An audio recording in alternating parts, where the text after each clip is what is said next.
ಅಂತಿಂತು ನನ್ನ ಗಾಡಿಗೆ load set ಆಗಿದೆಯಲ್ಲ, ಹಾಗಾಗಿ ಲೋಡಿಗೆ ಹೋಗ್ತಾ ಇದ್ದೀನಿ. ಆ್ಯಡ್ಬ್ಲೂ ರೇಟು ಗಗನಕ್ಕೇರಿದೆ. ಅದನ್ನು ನೋಡಿದಾಗ ತಲೆ ಬಿಸಿನೇ ಆಯಿತು. ಏನು 53 ರೂಪಾಯಿ ಇದ್ದಿದ್ದು ಅಂತಿಂತು ನನ್ನ ಗಾಡಿಗೆ ಲೋಡ್ ಆಯಿತು. ನಾನು ಹೊರಟೆ ವಿಜಯವಾಡ. ಈ ಸಲ ನನ್ನ ಪಯಣ ವಿಜಯವಾಡ. ಇಲ್ಲಿ ಮೇಲೆ ಕಾಣ್ತದಲ್ಲ ಅದು ಟೋಲ್. ನಾವು ಕೆಳಗಿಂದಾಗಿ ಹೋಗೋದು. ಟೋಲ್ ಕೊಡೋದೆ. ಟೋಲ್ ಯಾಕೆ ಕೊಡಬೇಕು? ಟೋಲು ಕೊಟ್ಟರೆ ರಾತ್ರಿ ನಿದ್ದೆಗೆಟ್ಟು ಹೋಗೋದು ಆಗ್ತಾ ಇಲ್ಲ. ಏನು ಮಾಡೋದು? ಹೊಟ್ಟೆಪಾಡು ಬರಲೇಬೇಕಲ್ಲ. ಆಯ್ತು, ಆಕ್ಸಿಡೆಂಟ್ ಆಯಿತು. ಟೆಸ್ಟ್ ಮಾಡಿದ್ರು. ಈ ಥರ ಗಾಡಿಗಳಲ್ಲಿ ಮಣ್ಣು ತುಂಬ್ಕೊಂಡು ಹೋಗ್ತಾರೆ. ಆದರೆ ಅದಕ್ಕೆ ಒಂದು ತರಪತ್ರಿ ಇಲ್ಲ, ಏನಿಲ್ಲ. ಹಿಂದ್ಗಡೆ ಬಂದವರಿಗೆ ತುಂಬಾ ಕಷ್ಟ. ಟೂ ವೀಲರಲ್ಲೆಲ್ಲ ಬರ್ತಾರಲ್ಲ, ಎಷ್ಟು ಲಾರಿ ಕರ್ನಾಟಕದ ಮಣ್ಣೆಲ್ಲ ಆಂಧ್ರಕ್ಕೆ ಹೋಗ್ತಾ ಇದೆ ನೋಡಿ. ಘಾಟ್ ಸೆಕ್ಷನಲ್ಲೇ ನನಗೆ ತುಂಬಾ ಘಾಟ್ ಸಿಕ್ತು. ಎಲ್ಲ ಮಣ್ಣು, ರೆಡ್ ಸ್ಟೋನ್ ಎಲ್ಲ ಆಂಧ್ರಕ್ಕೆ. ಅಣ್ಣ ಲಾಸ್ಟಿಗೆ ನಮ್ಮ ಕರ್ನಾಟಕದಲ್ಲಿ ಮಣ್ಣು ಇರ್ಬೋದಾ? ಈ ಥರ ತೊಗೊಂಡೋಗಿ ಹೋಗಿ. ಸ್ನೇಹಿತರೆ ನಮಸ್ತೆ, ನಾನು ನಿಮ್ಮ ಟ್ರಕ್ ಸಂಚಾರಿ. ಹೇಗಿದ್ದೀರಾ? ಚೆನ್ನಾಗಿದ್ದೀರಾ? ನಿಮ್ಮ ಪ್ರೀತಿ ಸಹಕಾರ ಸದಾ ಹಿಂಗೇನೇ ಇರಲಿ. 2 ದಿವಸದಿಂದ ನನ್ನ ಗಾಡಿ ಶೋರೂಮಲ್ಲೇ ಇತ್ತು. ಯಾಕಂದರೆ ಮೊನ್ನೆ ಸ್ವಲ್ಪ ಗಾಡಿದ ಕೆಲಸ ಇದೆ ಅಂತೇಳಿ ನಿಲ್ಲಿಸೋಗಿದ್ದೆ. ಆನಂತರ ನನಗೆ ಬರೋಕ್ಕಾಗಿಲ್ಲ. ಹಂಗಾಗಿ ಶೋರೂಮಲ್ಲೇ ಗಾಡಿ ಪಾರ್ಕ್ ಆಗಿತ್ತು. ನನ್ನ ಹೆಲ್ತ್ ಇಶ್ಯೂ ಇದ್ದ ಕಾರಣ ನನಗೆ ಬರೋಕ್ಕಾಗಿಲ್ಲ. ಹಂಗಾಗಿ ಗಾಡಿ ಶೋರೂಮಲ್ಲೇ ಇತ್ತು. ಇವಾಗ ಆ್ಯಡ್ಬ್ಲೂ ಹಾಕೋಕೆ ಹೇಳಿದ್ದೀನಿ. ಆ್ಯಡ್ಬ್ಲೂಗೆ ಅಲ್ಲಿ ಗಾಡಿ ಇಟ್ಟಿದ್ದೀನಿ ಪಾಯಿಂಟಲ್ಲಿ. ಆ್ಯಡ್ಬ್ಲೂ ಹಾಕಬೇಕು. ಆ್ಯಡ್ಬ್ಲೂಗೆ ಅಂತೂ ರೇಟ್ ಅಂತೂ ಸಿಕ್ಕಾಬಟ್ಟೆ ಏರ್ಬಿಟ್ಟಿದೆ. ಏನು ಮಾಡೋದು ಹೇಳಿ? ಆ್ಯಡ್ಬ್ಲೂ ಹಾಕಲೇಬೇಕಾಗತ್ತೆ. ಯಾಕಂದರೆ ಆ್ಯಡ್ಬ್ಲೂ ಇಲ್ಲ ಅಂದರೆ ಹೋಗೋಕ್ಕಾಗಲ್ಲ ನೋಡಿ. ಆ್ಯಡ್ಬ್ಲೂ ರೇಟ್ ಬಂದು ಹೈ ಆಗಿದೆ. 15-16 ರೂಪಾಯಿ ಏನೋ ರೇಸ್ ಆಗಿಬಿಟ್ಟಿದೆ. ಆದರೂ ಆ್ಯಡ್ಬ್ಲೂ ಹಾಕಲೇಬೇಕಲ್ಲ. ಆ್ಯಡ್ಬ್ಲೂ ಎಲ್ಲ ತುಂಬಿಕೊಂಡು ಆಮೇಲೆ ಅಲ್ಲಿಂದ ನೇರವಾಗಿ ಹೊರಟೆ. ಯಾಕಂದರೆ ಲೋಡಿಂಗ್ ಒಂದು ಸೆಟ್ ಆಗಿತ್ತು, ಲೋಡ್ ತೊಗೊಂಡು ಹೋಗಬೇಕು. ಶೋರೂಮಿಂದ ಹೊರಗೆ ಬರಬೇಕಾದ್ರೆ ಇದೇ ಅರವಿಂದ್ ಮೋಟರ್ಸ್ ಶೋರೂಮಿಂದ MD ಗಾಡಿ ಮುಂದ್ಗಡೆ ಹೋಗ್ತಾ ಇತ್ತು. ನೋಡಬೇಕಾದ್ರೆ MD ಕಾರು. ಅದು ನಂಗೆ ಗೊತ್ತಾಗಿರೋದು ಸೆಕ್ಯೂರಿಟಿ ಹೇಳಿ MD ಕಾರು ಅಂತೇಳಿ. ಹಂಗಾಗಿ ಸೆಕ್ಯೂರಿಟಿಗೆ ಗೇಟ್ ಪಾಸ್ ಕೊಟ್ಟು ಅಲ್ಲಿಂದ ನಾನು ಹೊರಟೆ. ಸೆಕ್ಯೂರಿಟಿಗೆ ಟಾಟಾ ಬಾಬಾ ಅಂತ ಹೇಳ್ಕೊಂಡು ಅಲ್ಲಿಂದ ಹೊರಟೆ. ಅಂತಿಂತು ನನ್ನ ಗಾಡಿಗೆ ಲೋಡ್ ಸೆಟ್ ಆಗಿದೆಯಲ್ಲ, ಹಾಗಾಗಿ ಲೋಡಿಗೆ ಹೋಗ್ತಾ ಇದ್ದೀನಿ. ಆ್ಯಡ್ಬ್ಲೂ ರೇಟು ಗಗನಕ್ಕೇರಿದೆ. ಅದನ್ನು ನೋಡಿದಾಗ ತಲೆ ಬಿಸಿನೇ ಆಯಿತು.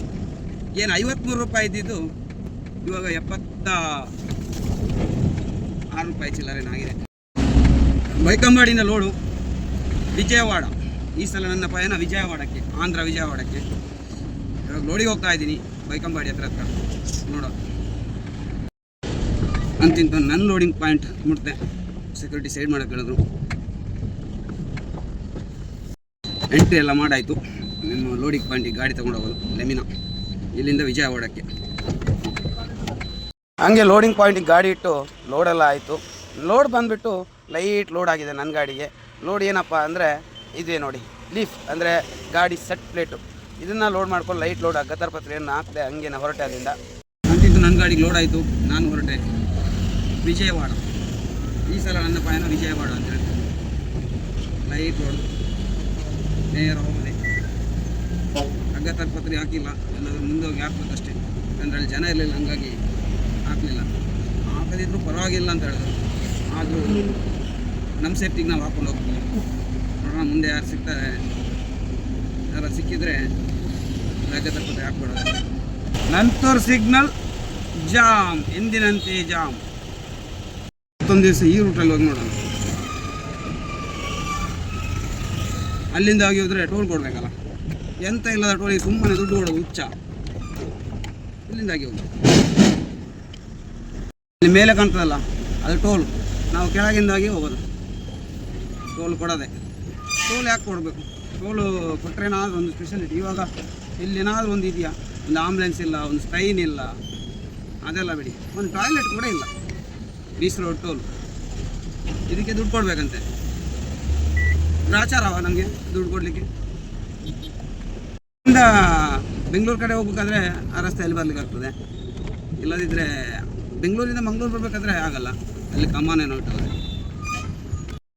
ಭಾರತ್ ಪೆಟ್ರೋಲ್ ಪಂಪ್, BPC ಇಲ್ಲಿ ಫುಲ್ ಮಾಡ್ಕೊಂಡು ಹೋಗೋ. ಡೀಸೆಲ್ ಅಲ್ಲ, ಡೀಸೆಲ್ ರೇಟ್ ಜಾಸ್ತಿ ಆಗುತ್ತಾ ಏನು ಗೊತ್ತಿಲ್ಲ, ನೋಡಬೇಕು.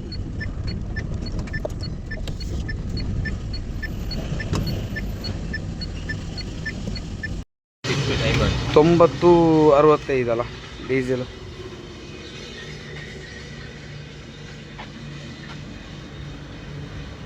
ಡೀಸೆಲೆಲ್ಲ ಫುಲ್ ಮಾಡಿಕೊಂಡು ಅಲ್ಲಿಂದ ಹೊರಟು ಉಪ್ಪಿನಂಗಡಿ ಹತ್ರ ಮುಟ್ತಾ ಬಂದೆ. ಹಾಸನ 114 ಕಿಲೋಮೀಟರ್ ಇದೆ ಇಲ್ಲಿಂದ. ಆದರೆ ನಾನು ಹಾಸನಕ್ಕೆ ಹೋಗಲ್ಲ. ನಾನು ನೇರವಾಗಿ ಸಕಲೇಶ್ಪುರದಿಂದ ಒಳಗಡೆ ಬೇಲೂರು ರೂಟಾಗಿ ಹೋಗೋದು, ಬಳ್ಳಾರಿ ಆ ರೂಟು. ಅಂದರೆ ವಿಜಯವಾಡ ಅಲ್ವಾ, ಆ ರೂಟಲ್ಲಿ ಹೋಗೋಣ. ಸ್ವಲ್ಪ ಟೋಲ್ ಆದರೂ ಕಮ್ಮಿ ಇರುತ್ತೆ. ಸುಮ್ಮನೆ ಟೋಲ್ಗಳನ್ನೆಲ್ಲ ತುಂಬಾ ಕಟ್ಕೊಂಡು ಹೋಗೋದು. ಒಂದು 10 ಕಿಲೋಮೀಟ್ರ್ ಜಾಸ್ತಿ ಇರ್ಬೋದು, ಆದರೆ ಟೋಲ್ ಕಮ್ಮಿ ಇರುತ್ತೆ. ಅದಕ್ಕೋಸ್ಕರ ವಿಜಯವಾಡ ಆ ರೂಟಲ್ಲಿ ಹೋಗ್ತೀನಿ, ಬಳ್ಳಾರಿ ಮೇಲೆ ಹೋಗ್ತೀನಿ. Good morning. ಗುಂಡಿ ಹತ್ರ ಬಂದು ನಿದ್ದೆ ಮಾಡಿದೆ. ಇವಾಗ ಜಾಸ್ತಿ ನೈಟ್ ಗಾಡಿ ಓಡಿಸೋಕ್ಕಾಗ್ತಾಯಿಲ್ಲ, ಯಾಕಂದರೆ ಶುಗರ್ ಹೈ ಆಗಿಬಿಟ್ಟಿದೆ. ಮೊನ್ನೆ ಡಾಕ್ಟ್ರ್ ಹತ್ರ ಹೋಗಿ ಟೆಸ್ಟ್ ಮಾಡಿದಾಗ 450 ಶುಗರು MT. ಅಂದರೆ ಊಟ ಏನು ಮಾಡಿದೆ ಟೆಸ್ಟ್ ಮಾಡಿದಾಗ 341. ಹೀಗಾಗಿ ರಾತ್ರಿ ನಿದ್ದೆ ಜೋರಾಗಿ ಬರೋದು, ಆಮೇಲೆ ಕಣ್ಣು ಒಂಥರ ಮಂಜು ಆಗೋದು, ಕಾಣಲ್ಲ ನೈಟು. ಅದಕ್ಕೋಸ್ಕರ 2:30ಗೇನೋ ನಿದ್ದೆ ಹತ್ರ ಸೈಡ್ ಹಾಕ್ಬಿಟ್ಟು ನಿದ್ದೆ ಮಾಡಿದೆ. ಕಂಟ್ರೋಲ್ ಮಾಡ್ತಾಯಿದ್ದೀನಿ ಶುಗರಿಗೋಸ್ಕರ, ಆಗ್ತಾ ಇಲ್ಲ. ಇನ್ನೇನಿದ್ರು ಗಾಡಿ ಸಾವಾಸ ಇಷ್ಟೇ ಅಂತ ಆಯಿತು. ಶುಗರ್ ಇದ್ದ ಕಾರಣ ಗಾಡಿ ಓಡಿಸೋದು ಆಗ್ತಾಯಿಲ್ಲ. ಮೊದಲ ಥರ ರಾತ್ರಿ ಇಡೀ ನಿದ್ದೆಗೆಟ್ಟು ಹೋಗೋಕ್ಕೂ ಆಗ್ತಾ ಇಲ್ಲ. ಏನು ಮಾಡೋದು, ಹೊಟ್ಟೆಪಾಡು ಬರಲೇಬೇಕಲ್ಲ. ಆವತ್ತೊಂದು ಸಲ ಇದೇ ಥರ ಆಗಿತ್ತು. ಶುಗರ್ ಹೈ ಆಗಿಬಿಟ್ಟು ರಾತ್ರಿ ಗಾಡಿ ಓಡಿಸೋಕ್ಕಾಗದೆ. ಅಂದರೆ ನಾನು ಜಮ್ಷಾದ್ಪುರ ಹೋಗಿ ಬರಬೇಕಾದ್ರೆ ಈ ಥರದೊಂದು ಸಮಸ್ಯೆ ಆಗಿತ್ತು. ಆನಂತರ ಎಲ್ಲೂ ಲಾಂಗ್ ಹೋಗಿಲ್ಲ, ಅಂದರೆ ಜಾಸ್ತಿ ದೂರ ಹೋಗ್ತಾ ಇರಲಿಲ್ಲ. ಇವಾಗ ಪುನಃ ಅದೇ ಸಮಸ್ಯೆ ರಿಪೀಟ್ ಆಯಿತು. ಏನಪ್ಪ ಗೊತ್ತಾಗ್ತಾ ಇಲ್ಲ. ಕಂಟ್ರೋಲ್ ಮಾಡ್ತಾಯಿದ್ದೀನಿ, ಆದರೂ ಕೆಲವೊಂದು ಕಡೆ ಆಗ್ತಾಯಿಲ್ಲ. ಟೈಮ್ ಸರಿಯಾಗಿ ಫುಡ್ ತಗೊಳಕ್ಕಾಗಲ್ಲ, ಟೈಮ್ ಸರಿ ನಿದ್ದೆ ಇಲ್ಲ. ಈ ಫೀಲ್ಡ್ ಹಂಗೇನಲ್ಲ, ನಮಗೆ ಇವಾಗ ಫುಡ್ ತೊಗೊಳ್ಬೇಕಂದ್ರೆ ಹೋಟ್ಲ್ ಹತ್ರ ನಿಲ್ಲಿಸ್ಬೇಕು. ಹೋಟ್ಲ್ ಹತ್ರ ನಿಲ್ಸೋಕ್ಕೆ ಕೆಲವು ಕಡೆ ಹೋಟ್ಲ್ ಹತ್ರ ಸಿಟಿಯಲ್ಲೆಲ್ಲ ಹೋದರೆ ನಮ್ಮ ಗಾಡಿ ನಿಲ್ಸೋಕ್ಕಾಗಲ್ಲ. ಹೀಗೆ ಬೇಕಾದರೆ ತುಂಬಾ ಕಷ್ಟ ಆಗುತ್ತೆ. ಇದನ್ನು ಏನು ಮಾಡೋದು ಗೊತ್ತಾಗ್ತಾ ಇಲ್ಲ, ಹೆಂಗೆ ಇದನ್ನು ನಿಭಾಯಿಸೋದು ಅಂತೇಳಿ. ಘಾಟ್ ಸೆಕ್ಷನಲ್ಲಿ ಈ ಥರದ್ದು 2 ಗಾಡಿ ಸಿಕ್ಕಿದ್ರೆ ನಾವು ಕೂಡ ನಿಧಾನಕ್ಕೆ ಹೋಗ್ಬೋದು. ಅವರಂತೂ ಹೋಗಲ್ಲ, ಹೋಗೋರಿಗೆ ಸೈಡು ಕೊಡಲ್ಲ. ಹಂಗಾಗಿ ಏನು ಅದನ್ನು ಓವರ್ಟೇಕ್ ಮಾಡೋಕ್ಕೂ ಅಷ್ಟು ಈಸಿ ಇಲ್ಲ. ಆ ಥರ ಇನ್ನೊಂದು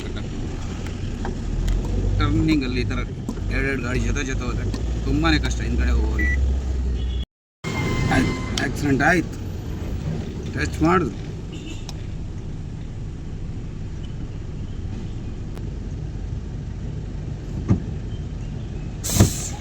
ಅಪಘಾತಕ್ಕೆ ಮೂಲ ಕಾರಣ ಅಂತ ಹೇಳ್ತೀವಲ್ಲ, ಆ ಥರ ಆಯ್ತು ನೋಡಿ.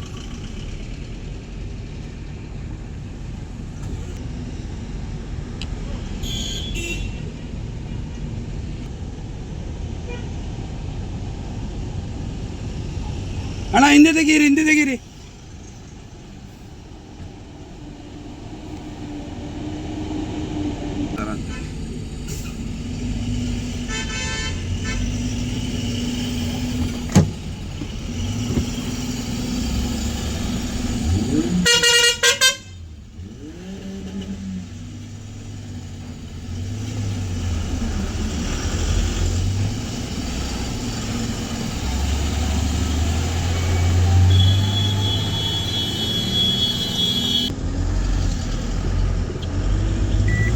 ಈ ಗಾಡಿ ಟಚ್ ಆಗಿರೋದು ಆ ಕಾರು. ಅಂದರೆ ಕಾರವನು ಈ ಗಾಡಿನ ಓವರ್ಟೇಕ್ ಮಾಡೋಕ್ಕೆ ನೋಡ್ದ, ಅಷ್ಟರಲ್ಲಿ ಫ್ರಂಟಲ್ಲಿ ಗಾಡಿ ಬಂತಲ್ಲ, ಸಡನ್ನಾಗಿ ಎಲ್ಕೊಂಡ ಲೆಫ್ಟಿಗೆ. ಆವಾಗ ಅದ್ರ ವೀಲ್ ನಟ್ ಇದೆಯಲ್ಲ, ಗಾಡಿದು ವೀಲ್ ನಟ್ ಕಾಣ್ತಾ ಇದೆಯಲ್ಲ, ಅದಕ್ಕೆ ಅವ್ನು ಬಂಪರ್ ಸಿಕ್ಕಾಕೊಂಡು ಎಲ್ದೋ ಹೋಯ್ತು. ಅವಸರ ಪಡ್ಕೊಂಡು ಹೋಗೋದು. ಗಾಡಿ ಬಂದಾಗ, ಫ್ರಂಟಿಂದ ಗಾಡಿ ಬಂದಾಗ ಜಾಗ ಇತ್ತು, ಬೇಜಾನ್ ಜಾಗ ಇತ್ತು. ಆದರೂ ಅವನು ಸ್ವಲ್ಪ ನರ್ವಸ್ ಆದ ಕಾಣ್ಬೇಕು, ಹಂಗಾಗಿ ಗಾಡಿ ನೆಲ್ಕೊಂಡ. ನೋಡಿ, ಆ ವೀಲ್ ಬೋಲ್ಟಿಗೆ ಸಿಕ್ಕಿರೋದು ಗಾಡಿ. ಈ ಥರ ಗಾಡಿಗಳಲ್ಲಿ ಮಣ್ಣು ತುಂಬ್ಕೊಂಡು ಹೋಗ್ತಾರೆ. ಆದರೆ ಅದಕ್ಕೆ ಒಂದು ತರ್ಪತ್ರೆ ಇಲ್ಲ, ಏನಿಲ್ಲ. ಹಿಂದ್ಗಡೆ ಬಂದವರಿಗೆ ತುಂಬಾ ಕಷ್ಟ. 2 ವೀಲರಲ್ಲೆಲ್ಲ ಬರ್ತಾರಲ್ಲ, ಅವ್ರ ಕಣ್ಣಿಗೆ ಈ ಧೂಳೆಲ್ಲ ಬಿದ್ದರೆ ಒಂದು ತರ್ಪತ್ರೆ ಹಾಕ್ಬೋದಲ್ಲ, ಹಂಗೇನು ಬಿಡ್ತಾರಲ್ಲ. ಯಾವ್ದು ಕಂಪ್ನಿಯವ್ರ ಗಾಡಿನೂ ಗೊತ್ತಿಲ್ಲ, ಆದರೂ ಈ ಥರ ಇದು ತುಂಬಾ ಡೇಂಜರು. ನೋಡಿ, ಒಂದು ತರ್ಪತ್ರೆ ಹಾಕಿಲ್ಲ, ಏನಿಲ್ಲ, ಬರೀ ಹಂಗೇನೆ ಗಾಡಿ ಬಿಡ್ತವ್ರೆ. ಈ ಗಾಡಿ ಅವ್ನು ನೋಡಿ ಯಾವ ಥರ, ಇದು ಮಣ್ಣು ನೋಡಿ ಯಾವ ಥರ ಕವರ್ ಮಾಡ್ಕೊಳಕ್ತಾನೆ. ಆಂಧ್ರ ಗಾಡಿ, ನನಗೆ ಗೊತ್ತು ಇನ್ನೊಬ್ರಿಗೆ ತೊಂದರೆ ಆಗಬಾರ್ದು ಅಂತೇಳಿ ಅವನು ಈ ಥರ ಮಾಡೋಣ. ನೋಡಿ, ಇನ್ನೊಬ್ಬರಿಗೆ ಯಾವ ರೀತಿಯಲ್ಲಿ ತೊಂದರೆ ಆಗಬಾರ್ದು, ನಾನು ಲೋಡ್ ತೊಗೊಂಡು ಹೋಗುವ ರಸ್ತೆಯಲ್ಲಿ ಇನ್ನೊಬ್ರಿಗೆ ತೊಂದರೆ ಆಗಬಾರ್ದು ಅಂತ ಉದ್ದೇಶಕ್ಕೆ ನೋಡಿ ಈ ಥರ ಕವರ್ ಮಾಡ್ಕೊಂಡು ಹೋಗ್ತಾನೆ. ಎಷ್ಟು ಲಾರಿ ಕರ್ನಾಟಕದ ಮನೆಲ್ಲ ಆಂಧ್ರಕ್ಕೆ ಹೋಗ್ತಾ ಇದೆ ನೋಡಿ. ಘಾಟ್ ಸೆಕ್ಷನಲ್ಲೇ ನನಗೆ ತುಂಬಾ ಗಾಡಿ ಸಿಕ್ತು. ಎಲ್ಲ ಮಣ್ಣು, ರೆಡ್ ಸ್ಟೋನ್ ಎಲ್ಲ ಆಂಧ್ರಕ್ಕೆ. ಅಣ್ಣ ಲಾಸ್ಟಿಗೆ ನಮ್ಮ ಕರ್ನಾಟಕದಲ್ಲಿ ಮಣ್ಣು ಇರ್ಬೋದಾ ಈ ಥರ ತೊಗೊಂಡೋಗಿ ಹೋಗಿ. ಡ್ರೈವರ್ ಲೈಫ್ ನೋಡಿ, ಗಾಡಿ ಕೆಟ್ಟೋಗಿದೆ, ಇವನಿಲ್ಲಿ ರಸ್ತೆಯಲ್ಲಿ ನಿದ್ದೆ ಮಾಡೋದು ತುಂಬಾ ಡೇಂಜರು. ಈ ಥರ ರಸ್ತೆಯಲ್ಲೆಲ್ಲ ನಿದ್ದೆ ಮಾಡೋದು. ಪಾಪ ಅಲ್ಲೊಬ್ಬರು ಡ್ರೈವರ್ ಕೂತವ್ರೆ. ಏನಾಗಿದೆನಾ ಇಂಜಿನ ನಾಷ್ಟ ಮಾಡ್ದ ತಗೊಂಬತ್ತಾರ? ಸರಿ, ಓಕೆ. ಜೀವನ ಅಂದರೆ ಇಷ್ಟೇ. ಎಲ್ಲಿ ನಿದ್ದೆ ಮಾಡ್ತೀವ, ಎಲ್ಲಿ ಊಟ ಮಾಡ್ತೀವ ನಮಗಂತೂ ಗೊತ್ತಿರಲ್ಲ ನೋಡಿ. ಪಾಪ ಅಲ್ಲಿ ಡ್ರೈವರ್ ನೋಡಿ ಗಾಡಿ ಕಟ್ಟೋಗಿ ಅಲ್ಲೇ ಚಾಪೆ ಹಾಕೊಂಡು ಮಲ್ಕೊಂಡಾನೆ. ಈ ಥರದ ಅನುಭವಗಳಾಗುತ್ತೆ. ರೀಲ್ಸಲ್ಲಿ ನೋಡಬೇಕಾದ್ರೆ ಗಾಡಿ ಇಷ್ಟು ಸ್ಪೀಡಲ್ಲಿ ತೊಗೊಂಡೋದ, ಅಷ್ಟು ಸ್ಪೀಡಲ್ಲಿ ತೊಗೊಂಡೋದೆ, ನಾನು ಅಷ್ಟು ಟೈಮಿಂಗ್ಸ್ ಮುಟ್ದೆ, ಅದೆಲ್ಲ ಮುಖ್ಯ ಅಲ್ಲ. ನೋಡಿ ಇಲ್ಲೊಂದು ಗಾಡಿ, ಇಲ್ಲೊಂದಲ್ಲ 2 ಗಾಡಿ, ಅಕ್ಕಪಕ್ಕ 2 ಗಾಡಿ ಕೆಟ್ಟೋಗಿದೆ. ಇಂಥ ಜಾಗದಲ್ಲಿ ಏನು ಸಿಗುತ್ತೆ? ನಮ್ಗೆ ಏನೂ ಸಿಗಲ್ಲ ನೋಡಿ. ರಸ್ತೆಯಲ್ಲಿ ಗಾಡಿ ಕೆಟ್ಟೋದಾಗ ಡ್ರೈವರ್ಗಳು ಅಲ್ಲೇ ಇರಬೇಕಾಗುತ್ತೆ. ಇವ್ರದ್ದು ಐಟಮ್ಗಳಿರುತ್ತಲ್ಲ ಗಾಡಿಯಲ್ಲಿ, ಅದನ್ನು ಸೇಫ್ಟಿ ನೋಡ್ಕೊಳ್ಬೇಕಾಗತ್ತೆ. ಇಲ್ಲಾಂದರೆ ಅದನ್ನು ಯಾರಾದರೂ ತಿಂದ್ಕೊಂಡೋದ್ರೆ ಆಮೇಲೆ ಏನು ಮಾಡೋದು? ಅದ್ರ ತಲೆ ಬಿಸಿ. ಅದಕ್ಕೋಸ್ಕರ ನಿನ್ನ ಗಾಡಿ ಎಲ್ಲೇ ಕೆಟ್ಟೋಗ್ಲಿ, ನಿನ್ನ ಗಾಡಿ ಸೆಕ್ಷನಲ್ಲಿ ಕೆಟ್ಟೋಗ್ಲಿ, ಇಲ್ಲ ಅಂದರೆ ಬೇರೆ ಸಿಟಿಯಲ್ಲಿ ಕೆಟ್ಟೋಗ್ಲಿ, ಎಲ್ಲೋದ್ರು ಡ್ರೈವರ್ಗಳಲ್ಲಿ ಡ್ರೈವರ್ ಪಾಡು ನಾಯಿ ಪಾಡು ಅಂತ ಹೇಳ್ತೀವಿ. ಆ ಥರ ಆಗಿದೆ ಜೀವನ. ಅದನ್ನು ನಾವು ತಗೊಂಡೋಗಿ ಕೆಲವ್ರ ಜೊತೆ ಬೈಗಳು ತಿಂದ್ಕೊಂಡು ಕೆಲವು ಪಾರ್ಟಿಗಳು ನಾವು ಹೋದಾಗ ರೆಸ್ಪೆಕ್ಟ್ ಕೊಡದೆ ಮಾತಾಡೋದು, ಇದೆಲ್ಲ ನೋಡಬೇಕಾದ್ರೆ ಬೇಜಾರಾಗ್ಬಿಡ್ತಲ್ಲ. ಹತ್ರ ಮುಟ್ಟೆ ತುಂಬ ಕಡೆ ಹೋಟೆಲ್ ನೋಡಿದೆ, ಎಲ್ಲ ಹೋಟೆಲ್ ಕ್ಲೋಸ್ ಆಗಿತ್ತು. ಬೆಳಿಗ್ಗೆ ಹೊಟ್ಟೆ ಬೇರೆ ಹಸ್ತಾಯ್ತಾ, ಹಂಗಾಗಿ ಹೋಟೆಲ್ ನೋಡಿದೆ. ಇದು ನೋಡಬೇಕು, ಗ್ಯಾಸ್ ಪ್ರಭಾವದಿಂದ ನಮ್ಮ ಗಾರ್ಡ್ ಸೆಕ್ಷನಲ್ಲಿ ತುಂಬ ಹೋಟೆಲ್ಗಳು ಬಂದಿತ್ತು. ಯಾವುದೇ ಒಂದು ಹೋಟೆಲ್ ಓಪನ್ ಇರಲಿಲ್ಲ. ಇದು ಸಕಲೇಶ್ಪುರ ಮುಟ್ಟಿದೆ, ಇಲ್ಲೇನಾದರೂ ಹೊಟ್ಟೆಗೆ ಹಾಕೊಂಡು ಹೋಗೋಣ ಅಂತ ನೋಡಿ, ಎಲ್ಲರಿಗೂ ಸಿಗುತ್ತಂತೆ. ಎಲ್ಲ ಸೇರೋರು ಹಂಗೆ ನಾನು ಗಾಡಿ ಸೈಡ್ ಹಾಕ್ಬಿಟ್ಟು ನೋಡಬೇಕಾದ್ರೆ ಇನೋವಾ ಗಾಡಿ ಹೊಂಡಕ್ಕೆ ಬಿದ್ದಿರೋದು, ತೋಟಕ್ಕೆ ಬಿದ್ದಿರೋದು. ಎಲ್ಲ ಅಲ್ಲೇ ಇದ್ದಿದ್ದಂಥ ಜನಗಳು ಹೇಳ್ತಾವ್ರೆ, ಅಷ್ಟು ಸ್ಪೀಡಾಗಿ ಬಂದು ಈ ಕಡೆಯಿಂದ ಬಂದಿರೋ ಗಾಡಿ ಪುನಃ ಈ ಕಡೆನೇ ತಿರುಗಿ ನಿಂತವ್ರೆ ನೋಡಿ. ಅಲ್ಲೇ ಒಬ್ರು ಹೇಳ್ತವ್ರೆ, ಅಲ್ಲಿಂದ ಬ್ರೇಕ್ ಹೊಡೆದವ್ರಂತೆ, ಅಲ್ಲಿಂದ ಇಲ್ಲಿ ತನಕ ಜಾರ್ಕೊಂಡು ಗಾಡಿ ಬಂದು ಹೊಂಡಕ್ಕೆ ಬಿದ್ದಂತೆ. ಗಾಡಿಯಲ್ಲಿ ಇದ್ದವ್ರು ಇಬ್ಬರು ಮಾತ್ರ ಅವ್ರನ್ನ ಹಾಸ್ಪಿಟಲ್ ಕರ್ಕೊಂಡು ಹೋಗಿದ್ದಾರೆ. ಇನೋವಾ ನೋಡಿದರೆ ಟೋಟಲ್ ಲಾಸ್ ಆಗಿದೆ. ಅದನ್ನು ಏನು ಉಳಿದಿಲ್ಲ ಅದರಲ್ಲಿ. ಇನೋವಾ ಎಲ್ಲ ಈ ಥರ ಆಗುತ್ತಾ ಅಂತ ಅಲ್ಲಿ ಜನಗಳೆಲ್ಲ ಮಾತಾಡ್ತಾಯಿದ್ರು. ಅದನ್ನೆಲ್ಲ ನೋಡಿಕೊಂಡು ಅಲ್ಲಿಂದ ಹೊರಟೆ. ನೋಡಬೇಕಾದ್ರೆ ತುಂಬಾ ಬೇಜಾರಾಗಿತ್ತು ನೋಡಿ. ಯಾವ ಥರ ಇದೆ ಅಂದರೆ ಫುಲ್ಲು ನುಚ್ಚಾಗ್ಬಿಟ್ಟಿದೆ. ಏನು ಮಾಡೋದು ಹೇಳಿ? ಕೆಲವರು ಬರುವಂಥ ಸ್ಪೀಡು ಇಂಥ ಜಾಗದಲ್ಲೆಲ್ಲ ಕಂಟ್ರೋಲ್ ಮಾಡ್ಕೊಂಡು ಬರಬೇಕಲ್ಲ, ಅದು ಬರೋಲ್ಲ, ಸ್ಪೀಡಾಗಿ ಬಂದುಬಿಡ್ತಾರೆ. ಆ ಗಾಡಿನ ನೋಡಿದಾಗ ತುಂಬಾ ಬೇಜಾರಾಯಿತು ಕಾರಣ. ಯಾಕಂದರೆ ಇಂಥ ಸಿಂಗಲ್ ರಸ್ತೆಯಲ್ಲಿ ಅಷ್ಟು ಸ್ಪೀಡಾಗಿ ಬಂದರೆ ಕಂಟ್ರೋಲ್ ಸಿಕ್ಕಿಲ್ಲ ಅಂದರೆ ಇದೇ ಥರ ಆಗೋದು. ಏನಂತ ಗೊತ್ತಿಲ್ಲ, ನಾವಂತೂ ಆ ಸ್ಪಾಟಲ್ಲಿ ಇರಲಿಲ್ಲ. ನಾನು ಜಸ್ಟ್ ಅರ್ಧ ಗಂಟೆ ಆಗಿರೋದಂತೆ ಆಗಿಬಿಟ್ಟು ನಾನು ಹೋಗ್ಬೇಕಾದ್ರೆ ಜನಗಳು ಹೇಳ್ತಾಯಿದ್ರು ತುಂಬಾ ಸ್ಪೀಡಾಗಿ ಬಂದಿದ್ದೆ ಹಂಗಾಗಿ ಅಂತ ಹೇಳಿ. ಇಂಥದ್ದೆಲ್ಲ ರಸ್ತೆಯಲ್ಲಿ ನೋಡಿ, ಇಂಥ ರಸ್ತೆಯಲ್ಲೆಲ್ಲ ನಿಧಾನಕ್ಕೆ ಹೋದರೆ ಸೇಫ್ಟಿ ಅಲ್ವ? ಅಲ್ಲಿ ಮತ್ತು ಸೇಫ್ಟಿಗೂ ಏನಿಲ್ಲ. ಏನಾದರೂ ಟೈರ್ ಹೊಡೆದ್ರೂ ನೇರ ಆಗಿಬಿಡೋದು ಹೊಂಡಕ್ಕೆ. ಏಳೂರು ಹತ್ರ ಜಾತ್ರೆ ಏನೋ ಇರಬೇಕು, ಲೈಟಿಂಗ್ಸು, ಸಂತೆ ಎಲ್ಲ ಇದೆ. ಜಾತ್ರೆನ ಹುಲಿಯಾರ್ ಸಿಟಿಯಲ್ಲಿ ಹೋಗ್ತಾ ಇದ್ದೀನಿ. ನನ್ನ ಕಳೆದ ಸಲ ಡೆಪ್ ಹಾಕಿದೆಲ್ಲ ಆ್ಯಡ್ರು, ಆ ಪ್ಲೇಸ್ ಇದೆ ಹುಲಿಯಾರ್ ನೋಡಿ, ಇಲ್ಲೇ ಡೆಪ್ ಹಾಕಿದ್ರು. ಗಾಡಿ ಹುಲಿಯಾರಿಂದ ನೇರ ಸಿರಾದಿಂದ ಮಡ್ಕಸಿರದಿಂದ ಅನಂತಪುರ ಆ ರೂಟಲ್ಲಿ ಹೋಗೋಣ ಅಂತ ಸ್ನೇಹಿತರು ಹೇಳಿದ್ರು. ಅದರಲ್ಲಿ ಹೋದ್ರೆ ಒಳ್ಳೆಯದು, ಒಂದು ಸ್ವಲ್ಪ ಕಮ್ಮಿ ಬರುತ್ತೆ, ಆಮೇಲೆ ಹೈವೇ ಟು ಹೈವೇ ಆರಾಮಾಗಿ ಹೋಗ್ಬೋದು. ಅದಕ್ಕೆ ಈ ರಸ್ತೆಯಲ್ಲಿ ಬಂದೆ. ಬಿಸಿಲು ಅಂದರೆ ತುಂಬಾ ಬಿಸಿಲು, ತುಂಬ ಸೆಕೆ, ತುಂಬಾ ಬಿಸಿಲು. ಐತಿಹಾಸಿಕ ನಗರ ಶಿರಾದ ಹತ್ರ ಮುಟ್ತಾ ಬಂದೆ. ಮಧ್ಯಾಹ್ನ ಆಯಿತು. ಮಧ್ಯಾಹ್ನ ಆಗುವಾಗ ಶಿರಾ. ಈ ಜಾಗ ಯಾವ ಥರ ಇದೆ ನೋಡಿ, ಸಖತ್ತಾಗಿದೆಯಲ್ಲ. ಕಳೆದ ಸಲ ಇದಲ್ಲಿ ಬಂದಾಗ ಇದು ಯಾವ್ದು ಬೆಟ್ಟ ಅಂತ ಕೇಳಿದಾಗ ಮಧುಗಿರಿ ಬೆಟ್ಟ ಅಂತ ಹೇಳಿ. ಕರ್ನೂಲಿಂದ ಗುಂಟೂರು ಹೋಗ್ತೀವಲ್ಲ, ಹೈವೇಲಿ ಹೋಗ್ತಾ ಇದ್ದೀನಿ. ಒಂದೇ ಒಂದು ಗಾಡಿ ಇಷ್ಟು ಹೊತ್ತು ನನ್ನ ಕಣ್ಣಿಗೆ ಕಾಣಲಿಲ್ಲ. ಇವಾಗ ಒಂದು ಗಾಡಿ ಬಂತು, ಇಷ್ಟು ತನಕ ಈ ಹೈವೇಯಲ್ಲಿ ಒಬ್ಬನೇ ಹೋಗ್ತಾ ಇದ್ದೀನಿ. ಅಲ್ಲಿ ಯಾವುದೋ ಒಂದು ಗಾಡಿ ನಿಂತಿದೆ, ಹೋಗ್ತಾ ಇದೆ ಅಂತ ಗೊತ್ತಾಗ್ತಾ ಇಲ್ಲ. ಹೋಗೋದಾದರೆ ಅದ್ರ ಹಿಂದೆ ಹಿಡ್ಕೊಂಡು ಹೋಗ್ತೀನಿ. ಅದು ನಿಂತಿದೆ ಕಾಣಬೇಕು. ಒಂದೊಂದೇ ಗಾಡಿ ಸಿಗುತ್ತೆ, ಜಾಸ್ತಿಯಾಗಿ ಗಾಡಿ ಇಲ್ಲ. ರನ್ನಿಂಗ್ ಇದೆ, ರನ್ನಿಂಗ್ ಹೋಗ್ತಾ ಇದೆ, ಮಾತ್ರ ಅದು ನಿಧಾನ ಹೋಗ್ತಾ ಇದೆ. ಗುಂಟೂರು ಫಾರೆಸ್ಟ್ ಮುಟ್ಟಿದೆ ನೋಡಿ, ಫುಲ್ಲು ಫಾರೆಸ್ಟ್ ಇದು. ಯಾವುದಾರ ಪ್ರಾಣಿ ಸಿಗತ್ತೆ, ಏನು ನೋಡಬೇಕು. ಫಾರೆಸ್ಟಲ್ಲಿ ಬರಬೇಕಾದ್ರೆ 130 ರೂಪಾಯಿ ಕಟ್ಟಬೇಕು, ಯಾಕಂದರೆ ಅದು ಫಾರೆಸ್ಟ್ ಎಂಟು. ಅದು ಕಟ್ಟಿದರೆ ಮಾತ್ರ ನಮ್ಗೆ ಇದ್ರ ಒಳಗಡೆ ಹೋಗೋಕ್ಕಾಗೋದು, ಇಲ್ಲಾಂದರೆ ಆಗಲ್ಲ. ಅಮೌಂಟ್ 130 ರೂಪಾಯಿ ಕಟ್ಟಬೇಕು, ಹೋಗಬೇಕು. ಘಾಟ್ ಸೆಕ್ಷನ್ ಒಂದು 40 ಕಿಲೋಮೀಟ್ರ್ ಇದೆ, ಸಿಂಗಲ್ ರೋಡ್ ನೋಡಿ. ಯಾವುದಾದ್ರು ಗಾಡಿ ಬಂದರೆ ಸೈಡ್ ಕುತ್ಕೊಂಡು ಹೋಗ್ಬೇಕು. ಗಂಟೆ 2 ಆಗ್ತಾ ಬಂತು, ಯಾವುದಾದ್ರೂ ಪ್ರಾಣಿ ಕಾಣ್ತಾ ಇಲ್ಲ.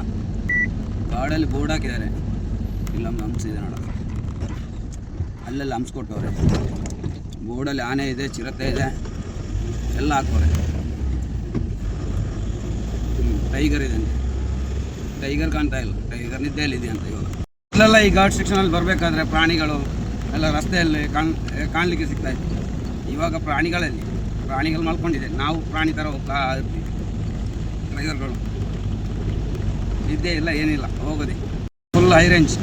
ಅಂದರೆ ಘಾಟ್ ಸೆಕ್ಷನ್ 20ರಲ್ಲಿ ಹೋಗ್ಬೇಕಂತೆ.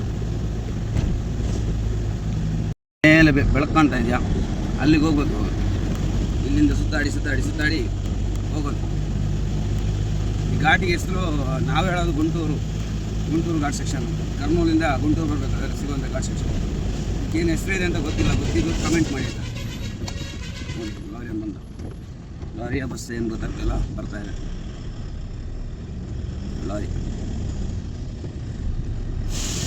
ನೋಡಿ. ಹಿಂಗೆ ಕಟ್ ಮಾಡ್ತಾನೆ ನೋಡಿ.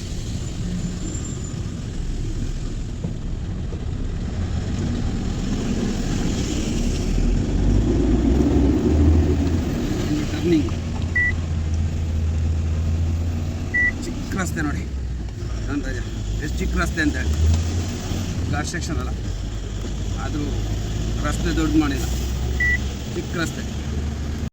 ಹೆಂಗಿದೆ ನೋಡಿ ಪ್ಲೇಸ್, ಸಖತ್ತಾಗಿದೆಯಲ್ಲ ಈ ಘಾಟ್ ಸೆಕ್ಷನ್. ಅಂದರೆ ಹಗ್ಲೊತ್ತು ವೀಡಿಯೋ ಮಾಡಬೇಕಿದ್ನ, ರಾತ್ರಿ ಹೊತ್ತು ಅಷ್ಟು ನೀಟಾಗಿ ಕಾಣಿಸಲ್ಲ.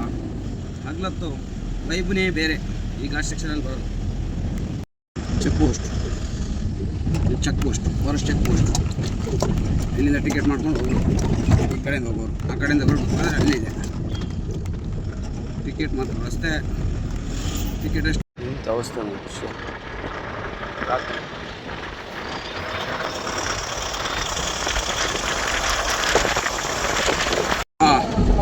ಗಾಡಿ ಮಾತ್ರ ಅಲ್ಲ ರೋಡ್ ಬ್ಲಾಕ್ ಮಾಡೋದು ನೋಡಿ.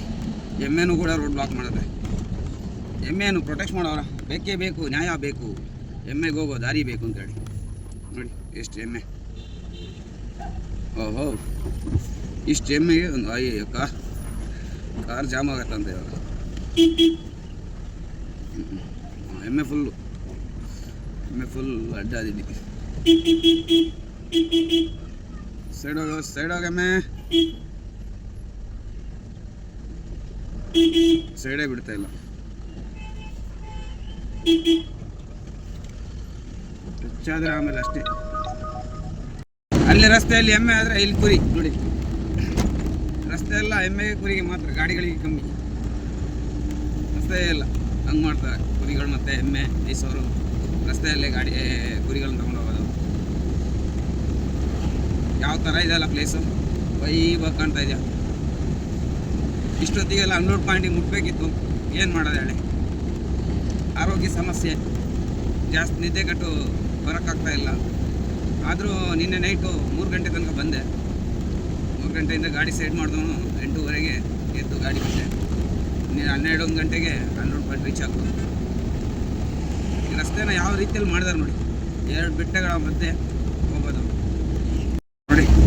2 ಬೆಟ್ಟಗಳನ್ನು ಡಿವೈಡ್ ಮಾಡಿ ಅದ್ರ ಮಧ್ಯೆ ರೋಡ್ ಮಾಡಿರೋದು. ಇದು ಗುಂಟೂರು ಮತ್ತು ಕರ್ನೂಲ್ ಹೈವೇ. ಘಾಟ್ ಸೆಕ್ಷನ್ ಮಾತ್ರ ಸಿಂಗಲ್ ರೋಡ್ ಇತ್ತು. ಇದೆಲ್ಲ ಪರವಾಗಿಲ್ಲ, ರೋಡ್ ಚೆನ್ನಾಗಿದೆ. ಘಾಟ್ ಸೆಕ್ಷನಲ್ಲಿ ಮಾತ್ರ ಸಿಂಗಲ್ ರೋಡ್ ಆದರೂ ಗಾಡಿಗಳು ಕಮ್ಮಿ ಇತ್ತಲ್ಲ, ಹಂಗಾಗಿ ಬರೋಕ್ಕಾಯ್ತು ನೋಡಿ. ಎಮ್ಮೆ ಮತ್ತು ಕುರಿ ಜೊತೆಗೆ ಸೇರಿ ರೋಡ್ ಬ್ಲಾಕ್ ಮಾಡೋರೆ. ಎಮ್ಮೆ ಮತ್ತು ಕುರಿ ಇಬ್ಬರು ಸೇರಿ ರೋಡ್ ಬ್ಲಾಕ್ ಮಾಡೋರೆ. ಬೆಂಗಳೂರು ಕೋಲ್ಕತ್ತಾ ಹೈವೇ ಅಂತಿಂತು ಒಳಗಿಂದ ಬಂದು ಈ 80 ಕಿಲೋಮೀಟರ್ ಇದೆ ಅನ್ಲೋಡಿಂಗ್ ಪಾಯಿಂಟಿಗೆ ಕರೆಕ್ಟಾಗಿ. ಈ highway top and top highway, ಆರಾಮಾಗಿ ಹೋಗ್ಬೋದು. ಲೂಸರ್ ಜಾಮ್ ಮಾಡಿದರೆ ಹೋಗ್ತಾ ಇರುತ್ತೆ. ನಾನು ಬಂದಿರೋದೆಲ್ಲ ಒಳ ರಸ್ತೆಯಿಂದಾಗಿ, ಯಾಕಂದರೆ ಟೋಲ್ ತುಂಬಾ ಇದೆ. ಹಂಗಾಗಿ ಒಳ ರಸ್ತೆ ಆಗಿ ಗುಂಟೂರಿಗೆ ಬಂದು ಸೇರಿದೆ. ಇನ್ನು ಇಲ್ಲಿಂದ ಒಂದು ಅಯ್ಯಯ್ಯೋ ಜಸ್ಟ್ ಮಿಸ್ ಕಾರು ಹೆಂಗೆ ಹೋದ ನೋಡಿ. ಲೊಕೇಶನ್ಗೆ ಯಾವ ಕಡೆಯಿಂದ ಹೋದ್ರು ಪೊಲೀಸರು ಬಿಡ್ತಾ ಇಲ್ಲ. ಹಂಗಾಗಿ ಅಲ್ಲೇ ಪಕ್ಕದಲ್ಲಿ ಒಬ್ರು ಗೈಡ್ ಸಿಕ್ಕಿದ್ರು. ಗೈಡಿನ ಕರ್ಕೊಂಡು ಹೋಗ್ತಾ ಇದ್ದೀನಿ. ಅವರೇನೋ ಶಾರ್ಟ್ ಕಟಲ್ಲಿ ಕರ್ಕೊಂಡು ಹೋಗ್ತೀನಿ ಅಂತ ಹೇಳಿದ್ರು. ಹಂಗೆ ಅವ್ರನ್ನ ಕರ್ಕೊಂಡು 2-3 ಕಡೆ ನಾನು ನೋಡಿದೆ, ಎಲ್ಲ ನೋ ಎಂಟ್ರಿ. ಪೊಲೀಸರು ಬಿಡ್ತಾನೆ ಇಲ್ಲ, ಲಾಠಿ ಇಟ್ಕೊಂಡು ಓಡಿಸೋದೆ. ನಾಗರಾಜನ್ ಅವ್ರು ಸಿಕ್ಕಿದ್ರು, ಅವ್ರ ಜೊತೆ ಹೋಗ್ತಾ ಇದ್ದೀನಿ ನೋಡಿ. ಅವ್ರು ಹೆಂಗೆ ಕರ್ಕೊಂಡು ಹೋಗ್ತಾರೆ ನೋಡೋದು. ಇದೆ ಅನ್ಲೋಡಿಂಗ್ ಪಾಯಿಂಟಿಗೆ ಒಂದು ಲೊಕೇಶನ್ ಹಂಗೆ ತೋರಿಸ್ತಾ ಇದೆ, ನೋಡಬೇಕು. ಇವ್ರು ಕರ್ಕೊಂಡು ಹೋಗೋ ಲೊಕೇಶನ್ ಯಾವ ಥರ ಇರುತ್ತೆ. ಗೂಗಲ್ ಮ್ಯಾಪ್ಗಿಂತ ಗೈಡ್ಗಳು ತುಂಬಾ ಕಲ್ತಿರ್ತಾರೆ. ಅವ್ರ ಏರಿಯಾದಲ್ಲಿ ಅವ್ರ ಜಾಗ ಇರುತ್ತೆ. ಅದೊಂದು ಜಾಗದಲ್ಲಿ ಹೋದರೆ ಅವರಿದ್ದರೆ ಹೋಗೋಕ್ಕಾಗತ್ತೆ, ಇಲ್ಲಾಂದರೆ ಹೋಗೋಕ್ಕಾಗಲ್ಲ. ಅದಕ್ಕೋಸ್ಕರ ಗೈಡ್ನ ಕರ್ಕೊಂಡು ಹೋಗೋಣ ಅಂತ. ಅನ್ಲೋಡ್ ಪಾಯಿಂಟ್ ಹತ್ರ ಸ್ವಲ್ಪ ಆಯಿತು. ಲೆಮಿನೋ ಅವ್ರದ್ದೇ ಡಿಪೋ. ನಾನು ಕರ್ಕೊಂಡು ಬಂದಿರೋದು ಈ ವ್ಯಕ್ತಿ. ಅಂದರೆ ಸಿಟಿ ಒಳಗಡೆ ಬರಬೇಕಾದ್ರೆ ತುಂಬಾ ಕಷ್ಟ ಆಯಿತು, ಯಾಕಂದರೆ ಎಲ್ಲ ಕಡೆ ನೋ ಎಂಟ್ರಿ ಎಲ್ಲ ಇತ್ತು. ಹಾಗಾಗಿ ಸುಮ್ಮನೆ ಯಾಕೆ ರಿಸ್ಕ್ ತೊಗೊಳ್ಳೋದು ಅಂತೇಳಿ ಈ ಮನುಷ್ಯಲ್ಲಿ ಸಿಕ್ಕಿದ ಗೈಡು. ಕೆಲವು ಟ್ರಾನ್ಸ್ಪೋರ್ಟ್ಗಳಲ್ಲಿ ಇರ್ತಾರೆ ಗೈಡು ಅಂತೇಳಿ, ಆ ಥರ ವ್ಯಕ್ತಿ. ಅವ್ರ ಜೊತೆ ಕರ್ಕೊಂಡ್ಬಂದವರು ಯಾವುದೇ ಒಂದು ರಿಸ್ಕ್ ಇಲ್ಲದೆ ಒಳಗೆ ಬಂದಾಯಿತು. ಇನ್ನೇನಿದ್ರು ನೋಡಬೇಕು. ನಿಮ್ಮ ಪ್ರೀತಿ ಸಹಕಾರ ಸದಾ ಹಿಂಗೇನೆ ಇರಲಿ ಅಂತ ಹೇಳ್ಕೊಂಡು ಎಲ್ರಿಗೂ ಟಾಟಾ ಬಾಯ್. ನೆಕ್ಸ್ಟ್ ವೀಡಿಯೋದಲ್ಲಿ ಸಿಗ್ತೀನಿ.